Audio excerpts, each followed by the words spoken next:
नमस्ते दोस्तों, स्वागत है आपका हमारे चैनल पर। आज हम बात करेंगे एक ऐसी त्रासदी की जिसने पूरे देश को झकझोर कर रख दिया है। 12 जून 2025 को अहमदाबाद के सरदार वल्लभ भाई पटेल इंटरनेशनल एयरपोर्ट से उड़ान भरने के कुछ ही सेकंड बाद एयर इंडिया का बोइंग 787 ड्रीम लाइनर क्रैश हो गया।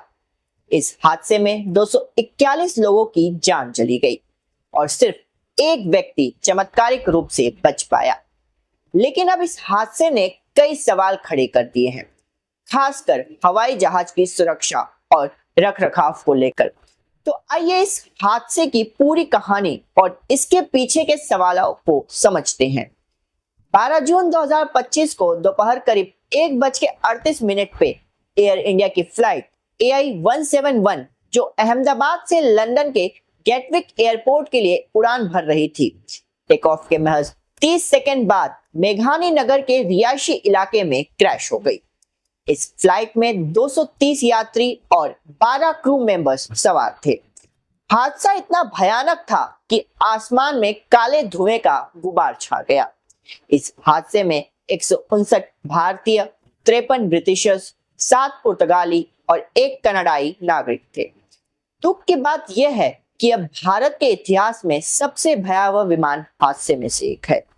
एकमात्र जीवित बचे व्यक्ति 38 वर्षीय रमेश, जो ब्रिटिश नागरिक है, बताया कि टेक ऑफ के बाद अचानक तेज आवाज हुई और फिर सब कुछ सेकंडों में खत्म हो गया। अब सवाल यह है कि आखिर इतना बड़ा हादसा हुआ कैसे?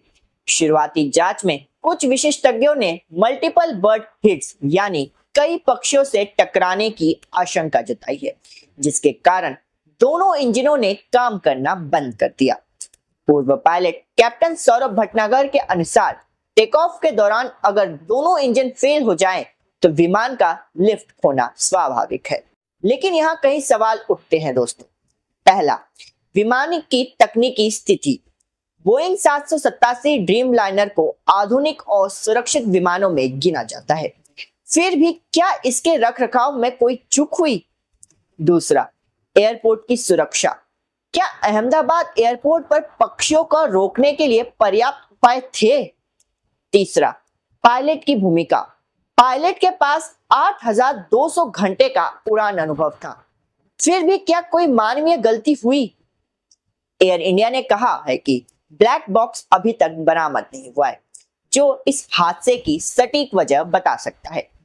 बिना ब्लैक बॉक्स के ये सारी बातें सिर्फ अटकलें हैं। हादसे के बाद गुजरात के मुख्यमंत्री भूपेंद्र पटेल ने तुरंत राहत और बचाव कार्य शुरू करने के आदेश दिए। एनडीआरएफ की टीमें मौके पर पहुंची और घायलों के लिए ग्रीन कॉरिडोर बनाया गया। प्रधानमंत्री नरेंद्र मोदी ने खुद अहमदाबाद सिविल हॉस्पिटल पहुंचकर एकमात्र जीवित बचे व्यक्ति से मुलाकात की। टाटा ग्रुप, जो एयर इंडिया का मालिक है, ने मृतकों के परिजनों को 1 करोड़ रुपए और मॉनिटरियल कन्विक्शन के तहत 1.5 करोड़ रुपए मुआवजे की घोषणा की है। सोशल मीडिया पर लोग इस हादसे को 1996 के चारखी दादरी हादसे से जोड़कर देख रहे हैं, जो भारत का सबसे बड़ा विमान हादसा था। कई लोग एयर इंडिया और बोइंग की सुरक्षा नीतियों पर सवाल उठा रहे हैं। दोस्तों, यह हादसा सिर्फ एक त्रासदी नहीं, बल्कि एक सबक भी है। हमें अपनी विमानन सुरक्षा को और मजबूत करने की जरूरत है। हमारी संवेदनाएं उन सभी परिवारों के साथ है जिन्होंने अपने प्रियजनों को खोया।